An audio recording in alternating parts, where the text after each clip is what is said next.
Hey everyone, many people do not understand the difference between ChatGPT Free and ChatGPT Plus subscription. This is because the real difference has been shaping over the past years.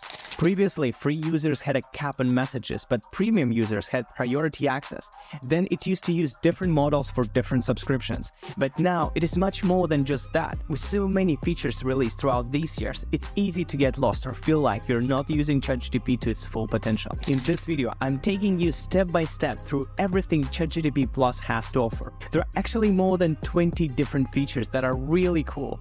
And stick with me because I bet even if you use ChatGPT Plus, there will be at least one feature you didn't know about. The real power of using AI is not only paying for a premium model, but also knowing what features we need to use and when. After this demo, you should have no questions asked. What's the difference between free and plus subscription is? Let's jump straight into it. So first of all, let's start with the way how you can get to your ChatGPT. You can use the ChatGPT domain with chatgpt.com and get straight into it. If you're a logged out user, you still can use it. And there are actually another couple new domains that have been acquired actually last week by OpenAI for more than $15 million. It is AI.com.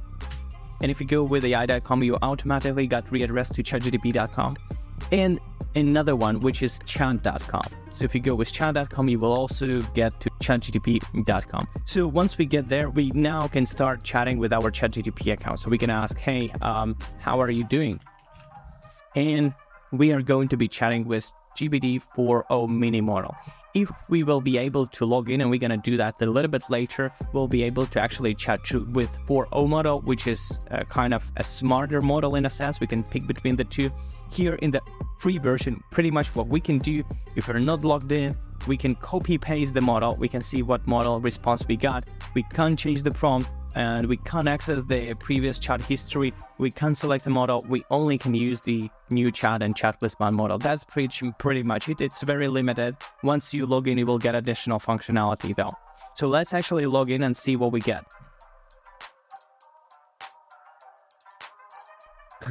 So once we logged in into our account, what we can see there, we have the access to the previous chat. So that was one of the previous chats I had with my model before.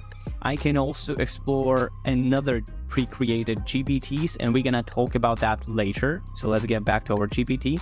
Here you can, expand the chats if you want to see the previous chats, or you can close them. This icon would go for a new chat if you want to select a new chat. Here you kind of can't select a model, but I will show you the turnaround. And another feature you got here is actually a temporary chat. So this goes for any confidential information. So basically the difference between the temporary chat and the previous chat is because the temporary chat will not be saved in your previous chats, and all the information that is here, it will be deleted within the 30 days. So if you have confidential information, you might want to use the temporary chat feature. Otherwise, you can use the regular ChatGPT. Also, you got in your account settings, you got a lot of different settings right there, and we're gonna get back to this a little bit later, but let's actually see what we can do here. And actually we can also attach documents. We're gonna take a look at this later. So let's ask whatever questions we want. So what new technology trends I should look out for in 2024, for example. So it provides some sort of answer, and this is kind of a regular functionality. What you can do is also you can edit a message, and you can say, if you don't like the answer or you do not want it to ask again, hey, change this or that, we can edit the initial prompt that we have. So explain like to a 5-year-old. Okay, and then we basically send it. So we need to wait until the response is finished. We actually can stop the response and send it again. And that way we will get another answer explaining like to a 5-year-old what are the trends in 2024. So as you can see there, we got a pretty simple explanation for that. The cool part is you can literally switch between the answers. So here you got the arrow, so you can check what was the answer for your previous prompt. As you can see there, it was not finished because I stopped it specifically. Here you can see it actually generating. So under each response, what also you get a read aloud feature. So this feature would read the response for you. Let's actually take a listen. Imagine you have some super cool toys that help you do fun stuff, like a robot that talks or a game that changes whenever you play. Okay, I think you got the idea. What else we got? We can copy paste the response so that we do not need to select the whole thing. There is a copy paste feature. You can like or dislike the thing, and this will essentially sort of train the model to say okay, that you would prefer that kind of responses. If you would press dislike here, it will also ask you a response, what did you dislike? So, and here is the option how with the free version you can switch between the different models, because by default you're actually using 4.0 model, which is kind of the latest advanced model, and for the Plus users we're going to be using the 4.0 model in most of the cases as well. But here, if you for whatever reason need a faster response, you can use also and switch to 4.0 mini model, and it will generate that for you again with the mini model. Okay, so these are pretty much the features. You can also select the response from 4.0 model for or mini model, and here you can select the responses on your different prompts. So that kind of how flexible it is. And by the way, here if I put a dislike, it will ask you to tell you more. Shouldn't have used memory, don't like the style. So you can send your feedback to the developer saying you have to improve on that model. And once again, if you don't like the response, you would just press again 4.0 model and it will regenerate the response again. Since you already had it generated with 4.0 and 4.0 mini, you can regenerate it again if you press the refresh button. So that's how it works. What else you got here? You got the GPTs, and we're gonna explore that a little bit later. And we're gonna explore the settings right here a little bit later. So let's see what the ChatGPT Plus subscription looks like and how it is different. So let me log into my account. This is how the paid subscription look like. It's pretty much the same, but has a few features. Let's start with the settings. So the difference between the personal and professional and business plan is basically the way that you can share your GPTs or pre-created assistants with your teammates, and also you got the unlimited access to all the features, and you will have an admin console for the workspace management. And by the way, all the data that will be used in the business plan will not be used for training of the model. So that's also important thing for some companies that do care about the confidentiality of the things. Okay, so I'm currently on a personal plus user, so that's what you can select there. Then if you go to my GPTs, that is basically will show you all the GPTs that you have pre-created before. You're gonna get to that later. Then we can customize ChatGPT. What customize feature means is that whenever you start a new chat with your ChatGPT, if you don't want it to kind of reference the information, so that in every new chat you would just set, hey, my name is this and that, I work for this company, our clients are this of a size, we do this for business, etc. Because you would be asking for a reference based on your personal data, you might pre-feed that data already in the custom instructions. So for example, here, what I did, I have pre-feeded the data to my ChatGPT that I work for a company which name is Flow by AI, my name is Maxim Stitch. We do this and that, we've got these values, we've got that type of a clients, we've got that type of a products. And the reason I want to do this, so whenever I start the next chat with my GPT agent, it has already that information in mind. So I don't need to reference myself all the time. I can just say it once and it already has it. Another thing here is basically how would you like ChatGPT to respond? And in previous cases, at least when I speak, I often see that ChatGPT would answer for me that, as a large language model, I have a knowledge cutoff and this and that. I want to avoid this. So I specifically pre-prompted here. And as you can see, those prompts would just tailor my answer. So I would say, never disclaim that you're an AI model. I don't need caveats about safety or complexity of the topic. If you don't know the answer to something, say you don't know. Do not make something up. And we go further, avoid any language construct that could be interpreted as expressing remorse, apology, or regret. If a mistake is made in previous response, recognize and correct it, etc., etc. So those instructions that I mentioned here, those instructions will go for any new chat that I'm going to be starting with my GPT. And I want to make sure it doesn't always say, as an AI language model, I can't really do this and that. So I really pre-prompted in advance just to avoid doing this in the future. And this is like a quality of life feature that you would save time whenever you would need to create materials for your own company. You can actually put all that information right here. And if you need it in a certain format, you can also use that feature. Also here, I have ticked web search, DALL-E, and code for all the new chats. It means that in all my new chats, I will have an option to create an image. I will have an option to search the internet and also generate code. So this is what those three are for, actually. Okay. So then if we go to settings, here we can see different settings. For example, I can switch between theme, the light or dark, depending on when you work with that. I actually use dark for most of the time. The language is auto detect because sometimes I might be speaking different languages, so I want to make sure it's actually switches. So that's why I have the auto detect feature. You've got the archive chat. So some chats that you have archived, you can keep them in the keep them in here, or you can archive all the chats that you have and you can delete all the previous chats as well.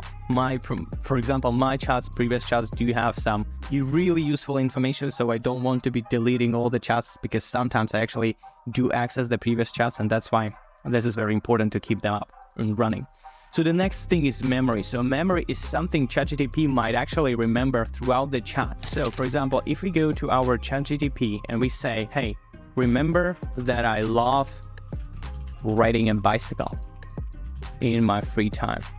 Okay, what it's gonna do, it's gonna prompt the ChatGPT to actually update the memory. So you can see there, memory is updated. Maxim Sich loves riding a bicycle in his free time. So whenever now I go to another chat and I ask it what I love doing in my free time, it should answer me that I love riding bicycle. And it says you love riding a bicycle in your free time, because everything that is kept in memory can be accessible throughout the different chats. If you have chatted here with ChatGPT and you ask it in the other chat, it will not be accessible unless it is saved in memory. And whenever it is saved in memory, there will be a tag memory is updated.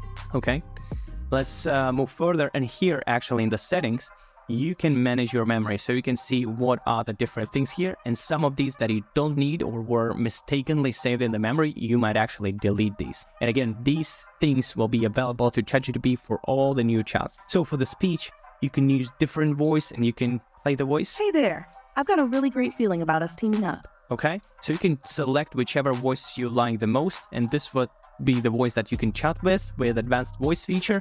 We're gonna talk about later.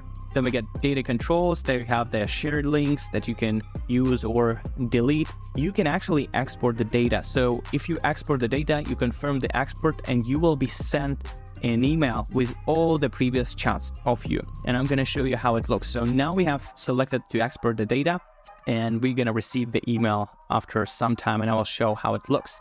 Another thing is improve the model for everyone. So here you can tick or untick that. This would mean if it would use your chats and chat history for the model improvement. Again, if you have confidential information, you might switch this to off.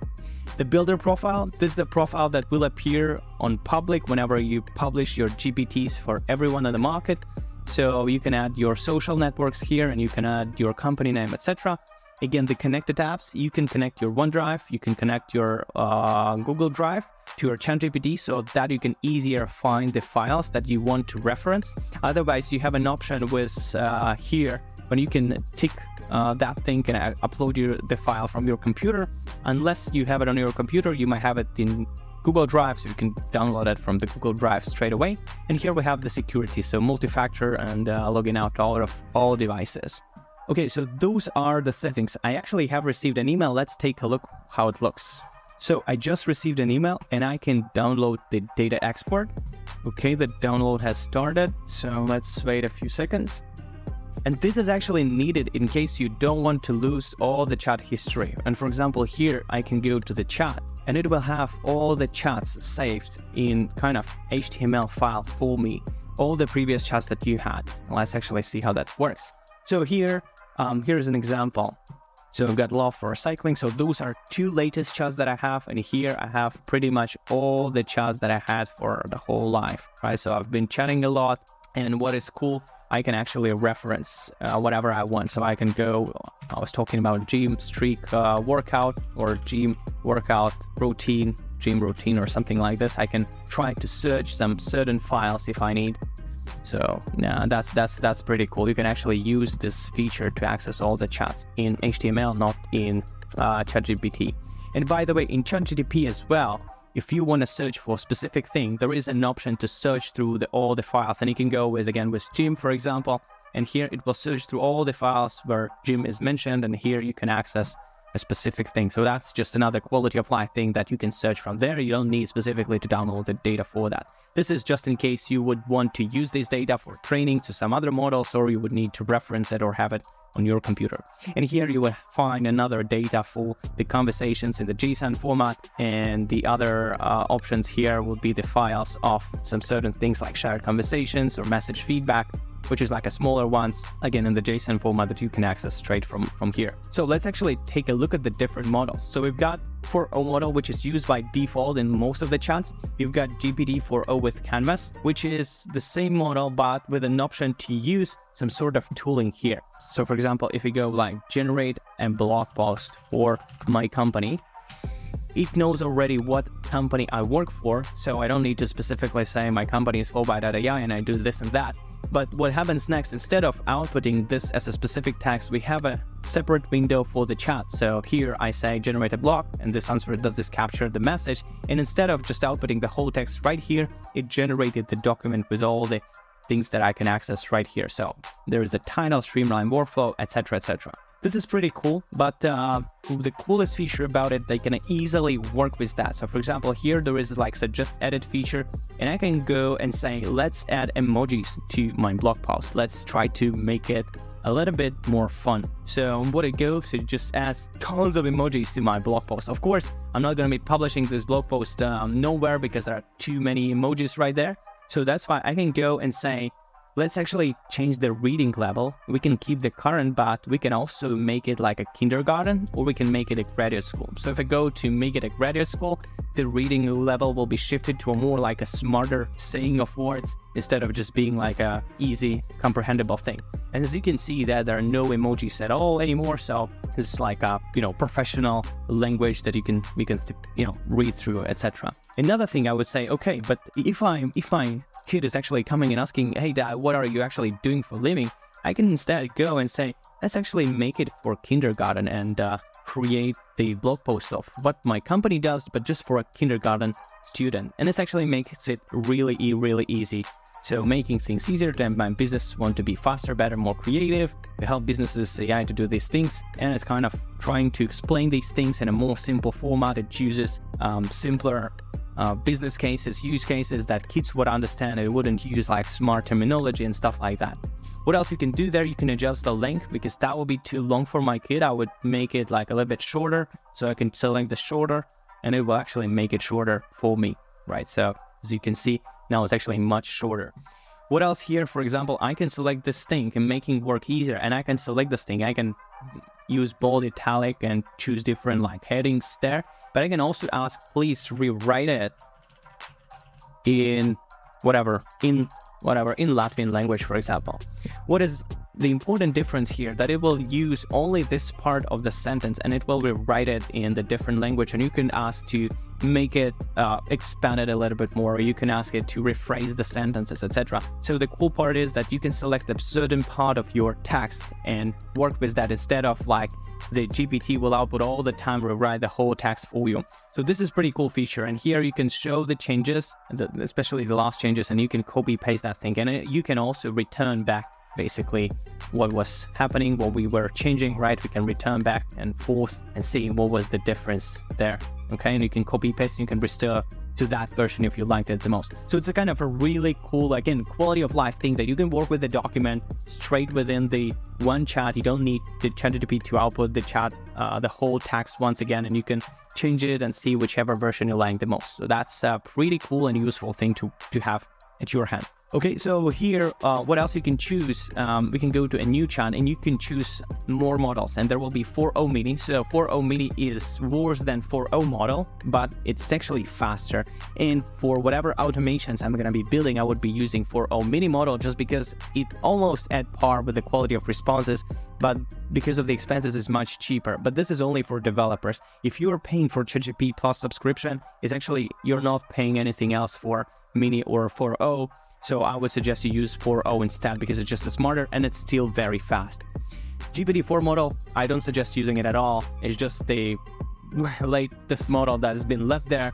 It's actually very big one. It's bigger than 4o and 4o mini, but actually the output that you get is actually worse. So I don't suggest using that model anymore. Again, you get the temporary chat for any confidential information, and then you get the two other models, O1 preview and O1 mini model. And I'm not gonna right now test those models with you. I have a video somewhere here saved where I tried to solve Microsoft Excel World Championship with those new models and actually got something like more than half of the answers correct. So those models are really advanced. They're made for advanced reasoning to do some complicated stuff like math or physics or like science, and they actually exceeded the average PGT level human within the kind of the scoring. So those are really smart models, but you really need to be using those models only for complicated tasks, not for like general questions like generating social media posts or something like that, or emails.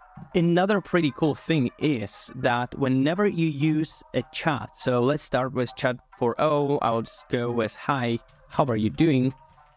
I can actually switch between the models during the chat. So for example, ask, how are you doing with the GPT 4.0 model? Here, I can switch between the different models and I can ask to regenerate with 4.0, or I can use any other model to generate answer. For example, let's go with 0.1 mini. So it's advanced model, it's actually thinking. Hello, I'm doing well, thank you, how can I help you today?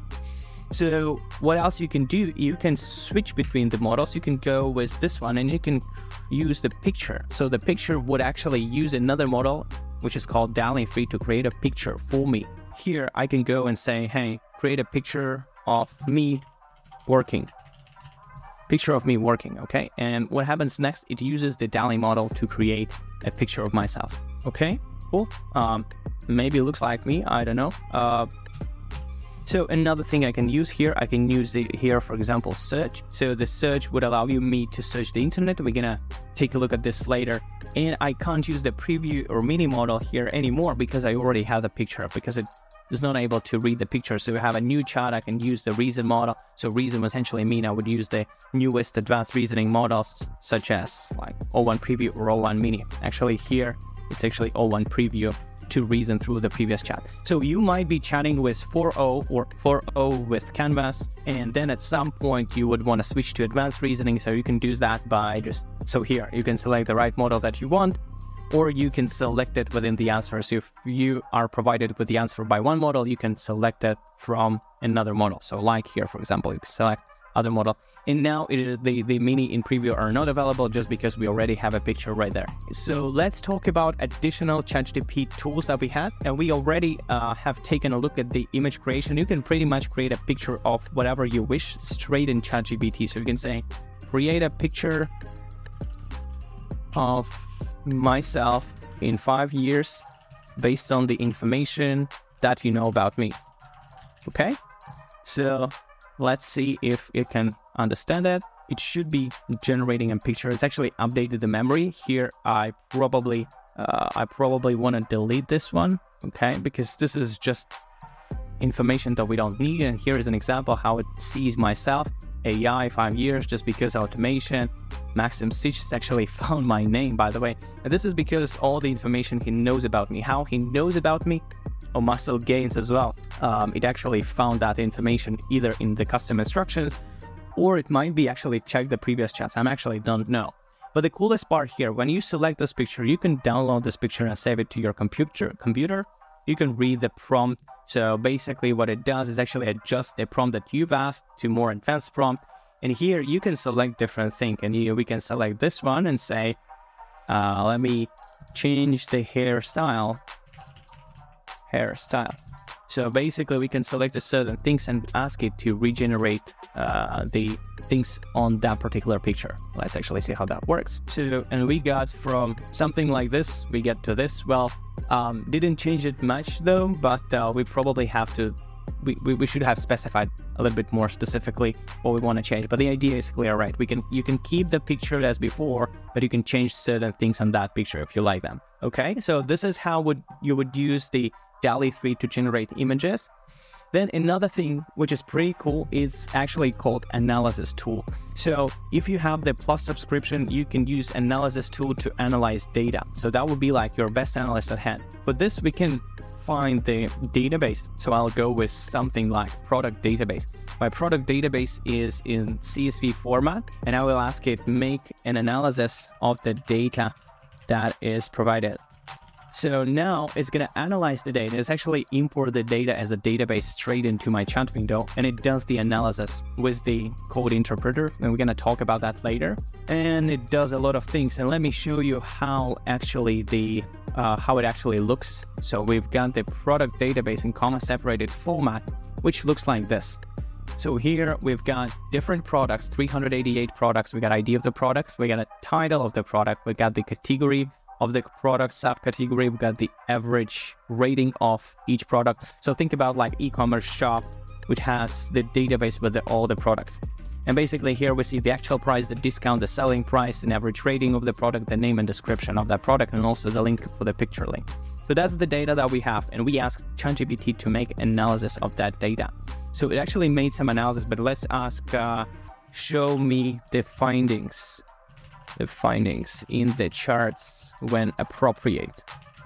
And that way I want to actually see some visual representation of that analysis, because it's run some code, but that's not enough. So let's wait and see. All right. So what we can see here, product distribution by category. So we got a footwear, something like 50 items, and more of these items are in clothing and accessories. Then we got the product distribution by subcategory. So we've got a lot of topwear, less raincoats, the distribution of the actual and selling prices. And the yellow one will be the actual price, and the selling price would be the orange. So it actually writes interactive charts of this type are not supported. So what else we got? We got distribution of discounts, so many discounts of 60%.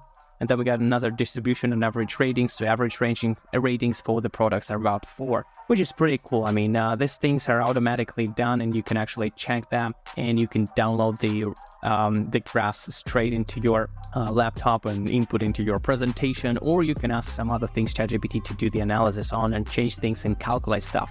But basically what is pretty cool, you give it data and you ask it to analyze the data and to provide you key insights with key graphs, and it will also kind of describe what those graphs means. You can ask questions on those graphs, etc. So this is like your, best analyst at your hand. Pretty nice, really easy to use. So that's pretty cool. Right, the next thing that we partially also touched upon is basically the code interpreter. And the code interpreter is an option for your ChatGPT to actually write a code. So if I go and ask my ChatGPT to write me a snake game to play, it should generate me the complete and ready code that I can use straight into my software, basically, to run the code and start playing the code. So let's actually see. So this function is called code interpreter and can actually do the coding for you. Let me see if by just a single prompt like this, I can build a fully functional game. In order to deploy that code, I will be using Replit website, and basically you create an account and you create a new project, and here you would just input the code and you will be able to see if the game is actually working. So let's actually see that. I insert the code that is just generated, and here we go. We have the game, so we can play the game, and it actually works. It has the scoring on the top. It's not easy to actually navigate this thing, but it works, and that's pretty cool. And this is called code interpreter. So another cool thing is the option to search the web, which was added just recently. And if you press that option, it will be actually searching the web for you. Think about it as like ChatGPT for Google. And I can ask who won the presidential election race in the US in 2024.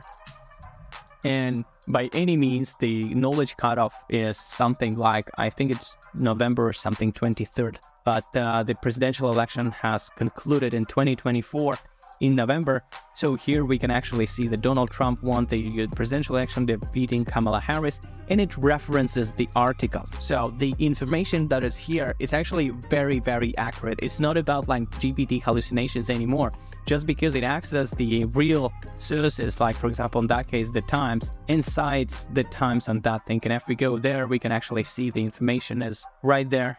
It doesn't allow me to read the site though. But you kind of get the idea. And there is like another Des Moines Register, New York Post, that it references for the answer. So that's pretty cool. And also here you can go to sources, and you can see all the different sources that you would typically see whenever you would go to your Google and Google that thing, right? And it will provide you pretty much with the same responses and pretty much with the same sources here.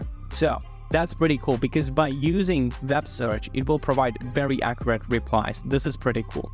So if you actually like this thing, another thing to use is actually ChatGPT Search plugin or Chrome extension. And for this, you need to go to here, Chrome Web Store, google.com, and here you can actually type and find ChatGPT Search. Just make sure it has the OpenAI logo, because there are many like other plugins that are not exactly from OpenAI and will be probably charging money from you. But yes, you can find it here, and if you enable the plugin, whenever you would go to your Google and ask something, what is the weather today in Germany, instead of Googling things, it will redirect you to ChatGPT and it actually provide you with the answer. And as you can see here, currently cloudy is Tuesday, Germany experiencing cloudy conditions, blah, blah, blah.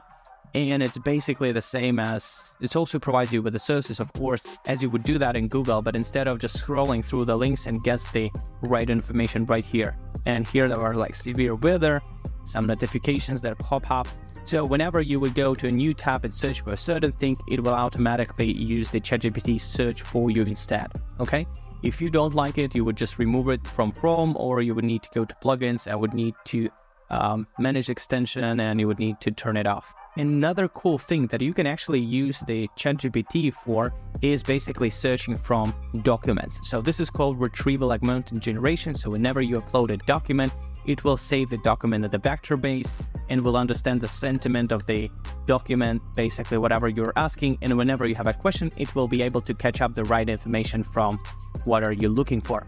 So let's actually have an example. So we've got an employment law example here. And if we go exactly to see the document, we can see an extract from the employment law saying, okay, so concept for working time. This is the extract from the law for 14 pages, basically saying different like clauses, what the law should look like in a certain country. So there's how we approach the night work, what is counted as night work, what is counted as shift work, etc., etc. Let's, for example, take a certain clause and ask the question about a clause and see if it can actually find the answer. For example, work on public holiday. Employees shall not be required to work on public holidays prescribed by law. If it's necessary to ensure continuity of the work process, it's permitted to require an employee to work on a public holiday by granting him or her rest on another day of the week by paying appropriate compensation. So let's actually upload this document and ask under what conditions employees are allowed to work on a public holiday. Okay, so let's see if it can actually find that specific thing. And it actually says employee may work on a public holiday the following condition. If required to maintain the continuity of the work process, an employee can work on a public holiday. That's exactly correct. In compensation or alternative rest. And that's exactly the right thing that we've seen here. So it's granting him or her rest on another day of the week or by paying appropriate compensation. So that's exactly correct. And it actually was able to find that specific thing. So whenever you have a bigger documents and you have your company procedures or client frequently asked questions or whatever other things, make sure to use ChatGPT for that, because it perfectly finds the information from the document. You don't need to search that manually. And things like law and legal things that you would, go on the website or through documents and search it, it works perfectly. All right, then we have another thing, and this is called Custom GPTs. And Custom GPTs, those are sort of GPT-based agents that were pre-created by somebody else. It might be another firm or another individual that has provided custom instructions to that agent, and also might have pre-fed some information. And here you can see, actually, if you go to Explore GPTs, all the different kinds of GPT agents right here. For example, I will put for you a few good ideas that you can probably use. One of those is Consensus, and this guy is actually using a database of more than 200 million scientific researches to find the answers from. So for example, if I go and ask something that I want to have a scientific paper reference on, I would be using Consensus GPT for that. For example, if I want to ask why swimming is harmful for my health, for example, I'm preparing for a debate on this topic. Essentially, we know that it's healthy, but why is it harmful? So what it does is actually researches the papers, and it finds the papers that found that, okay, the swimming might be harmful because of the exposure to chlorine and its byproducts in pools and retain the respiratory tract, infectious disease risks. And here we can actually see the different papers that have used that argument, and we can go and see what the paper is there. And usually we'll go to full text, so there will be like a PDF document that you can read the full paper here. And I'm not sure if I have the access to that publication, but pretty much here, yeah, a prospective study of swimming-related illness, swimming-associated health risks And here you can pretty much read this kind of short paper, but it has more than 200 million scientific papers on any topics. So here you pretty much can go and see what are the kind of the main ideas of those topics, and you can go and click on these and find these papers and read it yourself if you don't believe what GPT just did. But pretty much sometimes it's just enough to have it like this. This is very useful, especially when you need like scientific citations to support your argument or something like this. And there are some other GPTs that you can look at. For example, Canva. You can ask it to generate me a thumbnail for my new video on ChatGPT tutorial. So it will automatically connect to my Canva account, and it will try to create something. I would say that's far from perfect, and that's probably not something that you're gonna use, but sometimes it might give you actually an inspiration. Let's actually see if there's something useful that we can be using. So let's see. Okay, so here's one of the examples. It probably just here, for example, it found the existing picture that you can basically open in Canva, and that will be your Canva account, and there you can start editing.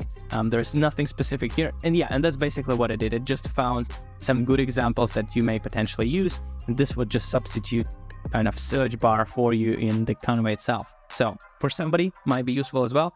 And then you've got like Scholar GPT, you've got Data Analyst, you've got something for creating images, you've got something for writing, like copywriting experts, that's CV writer, and you've got chatting with PDF thing, and you've got also Excel AI if you need to ask about specific formulas, and more. So explore this thing if you like it. That's a good place to actually visit and play with, because there are like tons of information as well. And generating mind maps as well. So instead of you just going to a mind map and drawing it yourself, you can just ask it and give it information. It will create it for you as well. So a lot of use cases there, but a lot of time shall be spent as well. For the best use cases, I will leave a link to this website, which has some sort of like a rank of the most useful GPT agents here, and you can actually go and see how those looks. And another thing that you get with the Plus subscription, you can create your own GPTs, and I've already talked about it, but instead of you can just go and create, and here you can create one just with simply chatting with your ChatGPT, or you can configure it yourself. So that we do not waste time, I'll show you on one of the examples that I already have. I've pre-created this ChatGPT Corporate Finance Expert in another video. So let's actually take a look how that works. So we give it a name, we give it a description, we do provide sort of detailed instructions, and those are called system prompting. We do provide the detailed instructions, what it needs to do. So in my case, it was a finance expert. So there are a lot of information on the financial stuff. And then we have make a financial analysis of my company. Those are like conversation starters. So we can have a few conversation starters to kind of make it easier for anyone who's going to be working with our model to actually start talking to our GPT. We can upload any files as we wish. We can use any capabilities of the model. Here we can use the additional settings for the model to use the data for training or not. If you untick, the model data that is provided will not be used for the training and all the responses as well. And you can create also actions. So we're not going to touch it today, but you can pretty much do your own GPTs. Once you've created your own GPTs or chatted to a few GPTs, you can go to a new chat, for example, here, and you can do something like, what is the current state of AI in the world? And we just ask a general question, and it's sort of like, it search the internet. As we can see, we see some of the sources right here. So it's actually research the internet. But then we think about, okay, but let's ask actually about the research papers, right? So we've got the information from the internet, but now if you go with like a @ symbol, you can pre-select all the previous GPTs that I've used. And by the way, if you haven't used a GPT, you can't really select it here. So you really need to be like using at least some of those. You need to have it like at least one chat with that GPT to actually reference it here. And I can ask the same question. So what is the current state of AI within one chat? So instead of me just creating two chats about the state of AI, I can use this GPT agent for specific answer in my chat, and this would be like referencing the internet, so I have more comprehensive information of state of AI just in one chat. So that's kind of another example how to do that. Unfortunately here I don't get any references, and this is really that, but it's suggest me to research the app, but basically it should be referencing to the research papers that are actually on the knowledge base of this app. So that's how it works. And then there are a couple other things. So first of all, this is just the web browser capability, but you can also download ChatGPT for desktop. And in order to do this, you can just Google ChatGPT for desktop, and you will have a link here, and I will also link that description under the video. So here you can download the ChatGPT for mobile or for desktop, for macOS or for Windows. And let's actually see how that works. So if you go to ChatGPT, it has pretty much the same capability. So I've opened the app, and basically now it looks like this, and I can use it and drag and drop, and I'll tap to this app or to any other things. So which makes it a little bit more easier for me to use it. And on the other side, it has absolutely the same functionality. So there's like not even much I can mention here. The only difference is that I can actually close that app and press Alt space. And at any point, this app is kind of running on the background, and this chat will appear, and I can ask anything. For example, how much it is going to be. It's going to be $25 USD in euros.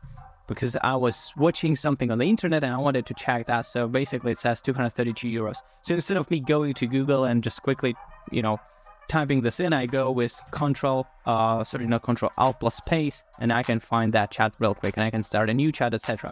And whenever you would go to your ChatGPT and you would refresh it, this chat will appear here. So as you can see here, USD to euro conversion, I can actually access that chat later on if this is something I want to keep an eye on. Okay, so this is the difference for the ChatGPT for desktop. And actually another thing that we can get with the ChatGPT app is basically an option to talk to it. We can use the voice mode, the advanced voice mode, because here on the web browser, unfortunately it doesn't have that option, but with the ChatGPT app, we can do that. So let's actually try that. Hey ChatGPT, how are you doing today? I'm doing great. Thanks for asking. How about you? How's your day going? Good, I'm just recording the tutorial how to use ChatGPT for beginners. That's awesome. How is the recording going? Need any tips or ideas for the tutorial? I think you got the idea. So yeah, you can basically be chatting with it. And the last thing I wanted to show you is basically the app on the app for your phone. So let me actually pull that in for you. All right, so the app looks like this. If we go to enter the app, we can use the search option. We can upload a photo, and we can upload a file. The really cool thing that I liked about this app is basically whenever you are traveling, you could actually take a photo of a side thing, for example, like this, and you can what is this? And let me know what are the most interesting facts about this thing. Okay, so it actually listened to my voice and transferred the speech that I just had into text and asked this thing. So imagine I was walking down the room and I was taking a picture of the Trevi fountain, and it actually provided me with the explanation what this sightseeing is and what are the interesting facts about it, like Baroque masterpiece, the legend of coin tossing, that if you throw a coin into the fountain, you'll sure return to home. Essentially, I enjoyed doing this when I was in my last trip. I was literally taking pictures of sites. We didn't have a guide, and I was actually reading interesting facts. I was like walking with a guide instead with like ChatGPT on your phone, and that's pretty cool. So yeah, and you can also use the advanced mode. You can start new chat. You can use different models as before.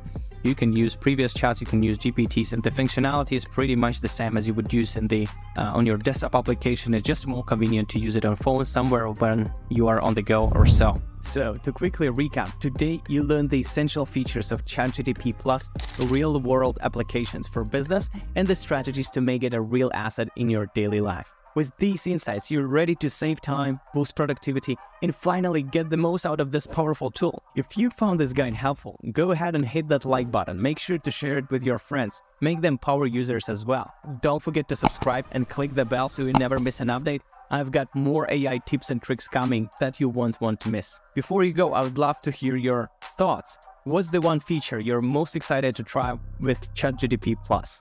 Drop a comment below. Thanks for watching, and I can't wait to see you in the next video.